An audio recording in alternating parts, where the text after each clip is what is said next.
For centuries, war has been the mother of invention.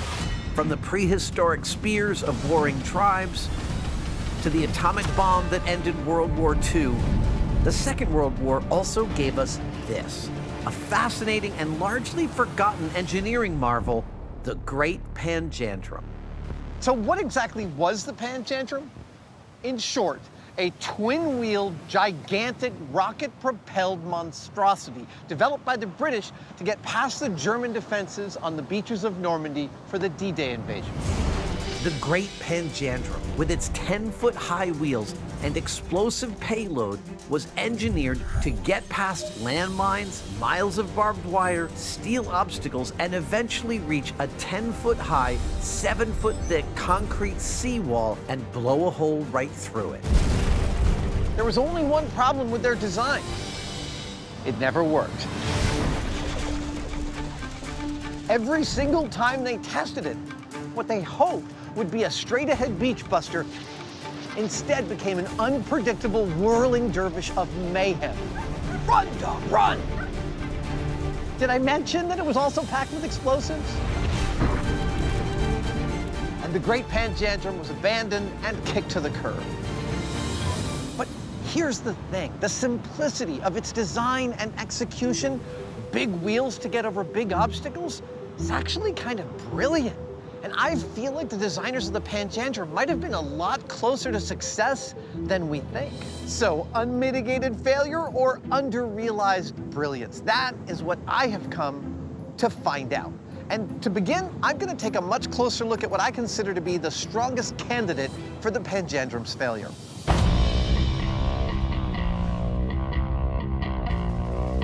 Three, two, one!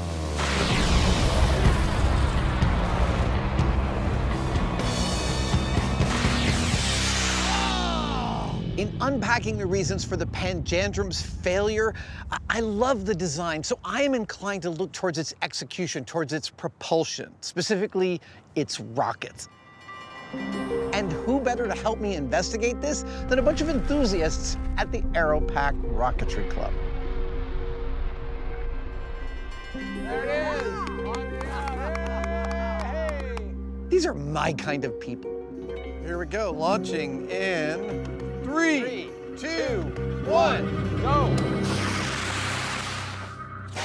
Nice. Nice straight up. This is not a bad hobby you have. No, it isn't. It's a lovely hobby. How high can some of your hobby rockets go? We had a fellow fly a 2-stage home-built rocket to 260,000 feet. Whoa! These are real rockets. These aren't toy rockets at all. They're not. They're subscale, small rockets, but they operate on all the same principles as the solid rockets that NASA flies. I need some help. The two wheels of the Panjandrum were driven by a couple of dozen or more rockets mounted in each wheel. If you've got 20 rockets on one side and 20 rockets on the other, and only 19 of them fire, that's a problem. Absolutely. Making sure all the rockets, 32 of them, fire simultaneously strikes me as the biggest problem to solve. The biggest thing is getting any rocket to light correctly, any solid motor. Oh, really? Yeah, that's the hard part. When solid rocket fuel ignites, slight variances in manufacturing and the chaotic nature of combustion itself can often cause rocket motors of the same specs to behave slightly differently, meaning getting multiple rockets to perform identically at the exact same time is no trivial matter. William and his Aeropack team are the perfect colleagues to help me figure out the Panjandrum's rocket propulsion system and start testing with the real thing. And this is our Panjandrum. Well, actually, a smaller 1/10 scale prototype we like to call our Junior Jandrum. All right. Let's start attaching some rockets. For our first test, we're going to attach 10 rockets, 5 on each side. That should give us equal balanced propulsion. The critical factor here is simultaneous ignition of all the rocket motors. Now we wire. Attention to detail is critical as we wire every connection precisely and hope that each of these igniters goes off at the same time. I am curious to see if all 10 rockets fire simultaneously, and if they do, will it track straight? That's the behavior I'm going to be looking at for this test. The test course for our junior Jandrum trial run, just like the beaches at Normandy, we have our strip of sand, obstacles of barbed wire, steel spikes called Czech hedgehogs, and finally, the impregnable seawall, in this case, made out of cardboard boxes, and of course, tiny heroic soldiers. That looks beautiful. It does. All these leads are hooked up to our battery that will fire up our rocket motors and send our mini Panjandrum on its way. We hope. We are hot. You ready to go? We're ready to go. All right. Here's hoping for 10 rockets all at once. In 3, 2, 1.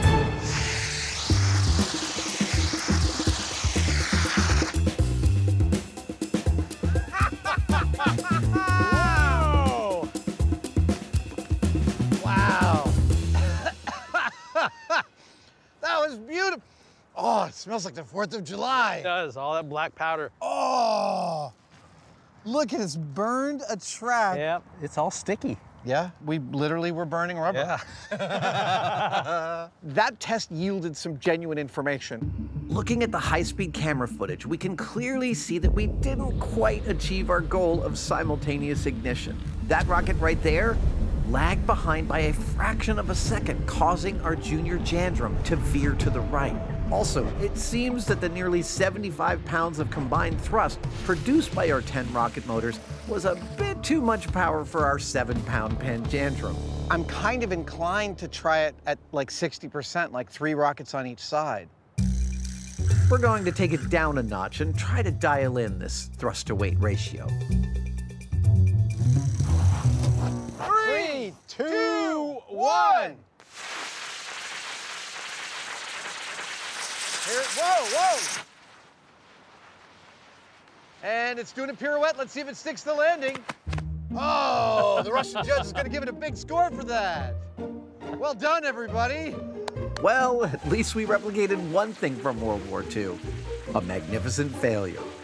Looking at the high-speed camera shows how close we came to simultaneous ignition.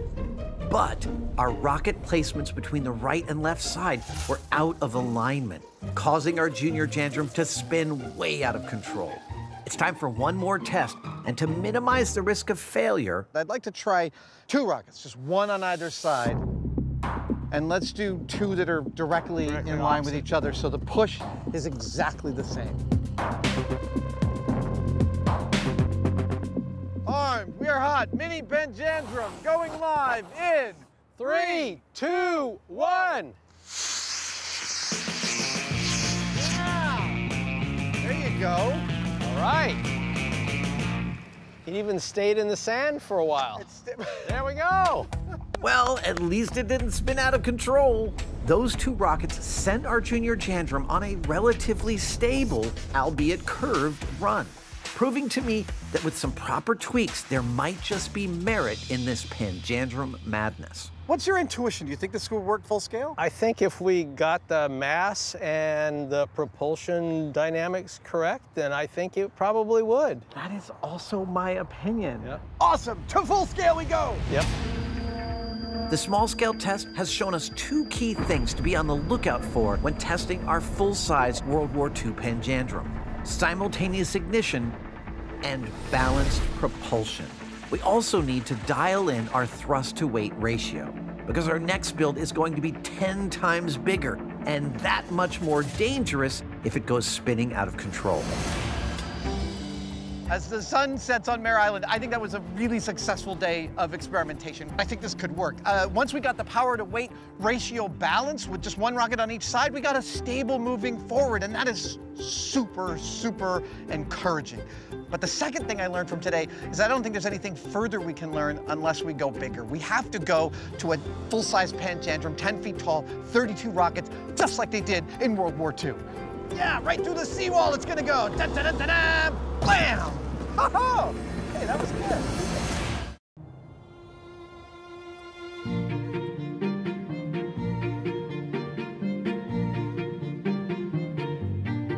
what's different about this shop on location than any other shop I've ever used on location is that I'm filling it with most of my tools, most of my hardware. All of those cases are all of my nuts and bolts and springs and bearings and wire nuts and lugs and heat shrink tubing. It's everything that I have in my mental toolbox. So even though I'm on location, I shouldn't be restricted in my problem-solving ability because I've brought it all with me. This moment, just before starting a brand new build, it's really exciting to me. You have this thing in your head that you're gonna build, and now the shop is clean, and all the materials are assembled, and it's time to take the thing that's in your head and make it real. The terrible events of World War II tested some of the sharpest engineering minds of both the Allied and Axis powers. But not every innovation was a rousing success. World War II also spawned some notable failures, like a gun designed to shoot around corners,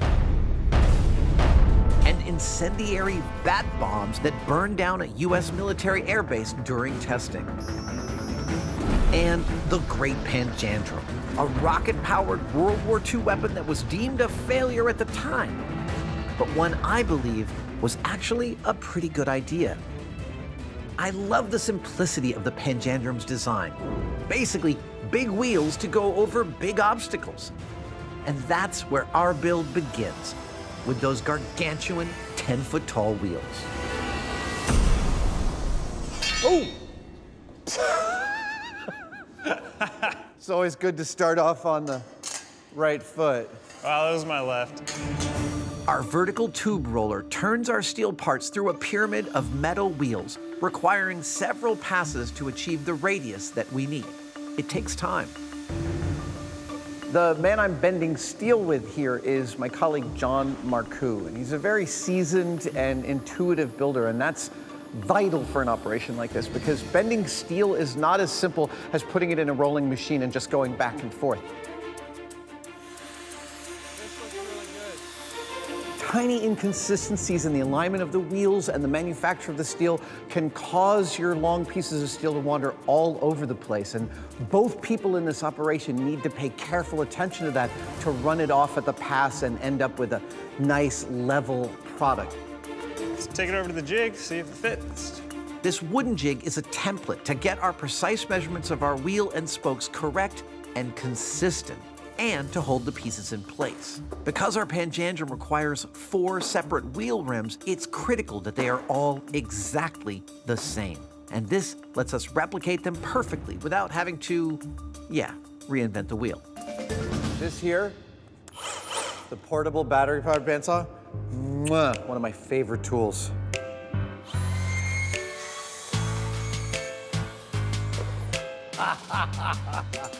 All right.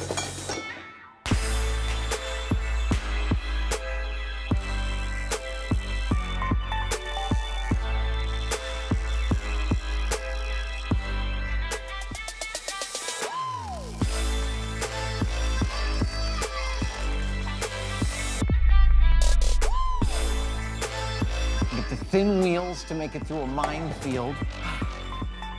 You got your center payload, a couple thousand pounds of explosives. This is totally a beautiful thing to contemplate.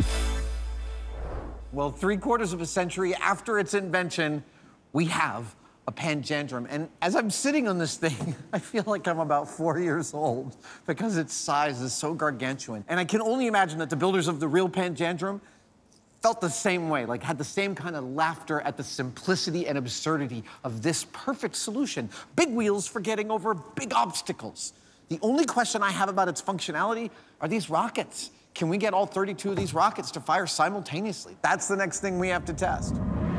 Rocket technology took a giant leap forward in World War II when German military scientists developed the first gyroscopic guidance system capable of guiding their V-1 buzz bombs precisely to their targets.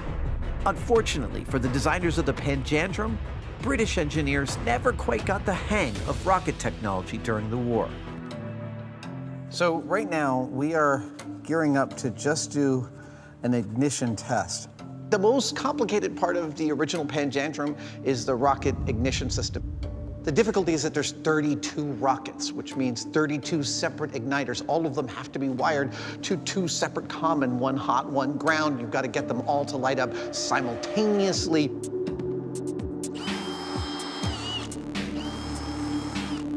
Is it red, black, green, white? Yes. The thing about a system like this is that, I mean, we've got 32 rockets, so 32 igniters, 32 wires in blocks, and that's not just 32 points of failure, that's like at least 64 points of failure, because every wire has 2 ends. Oh, no. This is tedious work, but I also really love it. You don't get good at this kind of work without loving it. I mean, you have to kind of give over to the tedium, to the zen, to that level of concentration required to make sure that you have properly checked everything. Sometimes the best way to mitigate failure is good old-fashioned attention to detail. Seems good. Deal. Are we almost ready to do a test of these? Yes, we are. If it's successful, all 32 of these are gonna catch on fire and show us that we have enough power and our system is correctly wired to ignite 32 rockets. Here we go, launch test in 3, 2, 1. Happy birthday. One of my favorite parts, checking the high-speed camera. Now I'm looking here to make sure that ignition is as close as possible on all 32 initiators. Oh, wow, what a fireworks show! From the first to the last initiator, not more than 150 milliseconds elapsed. That is about 1/8 of a second, and that is totally within the realm of simultaneity that I was looking for. Yes, simultaneity is a word. We're just gonna do a single motor ignition test here just to make sure that they fire. I wanna see what it does. It's time to talk about the rockets, which are powering our Panjandrum. They're called H motors, and in our research, they're the closest analog we could find to the original rockets that powered it. Well, it's definitely not kicking that igniter out. Here we go. Rocket motor test. Just touch it to a battery. In 3, 2, 1.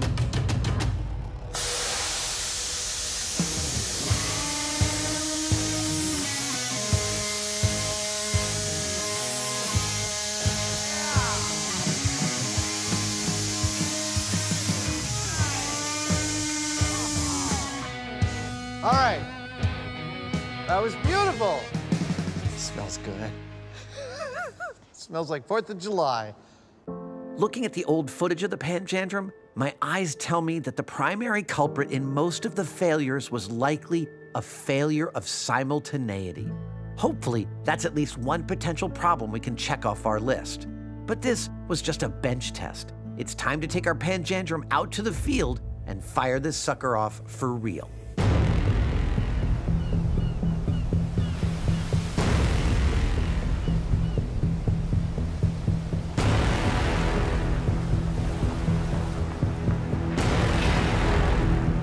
It's P-Day. It is time to finally light up our Panjandrum in this beautiful grassy flat field on the Pacific coast about 50 miles south of San Francisco is the perfect location for our launch.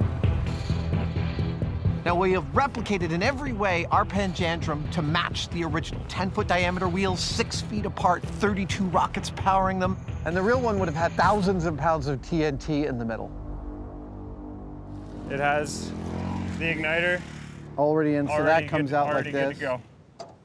The 32 rockets we're using to power this Panjandrum are the best analog we could find for the original rockets, and they're called H motors. Time to install some actual rockets. When ignited simultaneously, these H motors should provide roughly 300 pounds of thrust and hopefully propel our Panjandrum forward at about 20 miles per hour. As we learned in our small-scale tests, simultaneous ignition and balanced power on each wheel is critical. Every single failure I can see in the footage of those British beaches shows rockets misfiring or misbalanced Panjandrums where a bunch of rockets are firing on this side and not the same amount on that side. The logistics of this puppy are starting to really sink into me. 32 rockets, 32 fuses, landing crafts crossing the English Channel full of soldiers, sea spray. Just getting this candle to light on time would have been a logistical nightmare. These are the last two. 64 separate connections, 32 rockets, 300 pounds of starting force. Let's light this candle.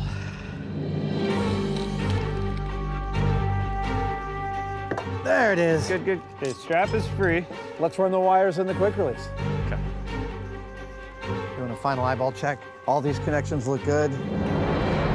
I'm kind of curious about what it's gonna do. Is it gonna just fire right into the Pacific Ocean? Is it gonna turn into a spinning top of death that kills us all? Or more astonishingly, might it just travel in a straight line right towards our target?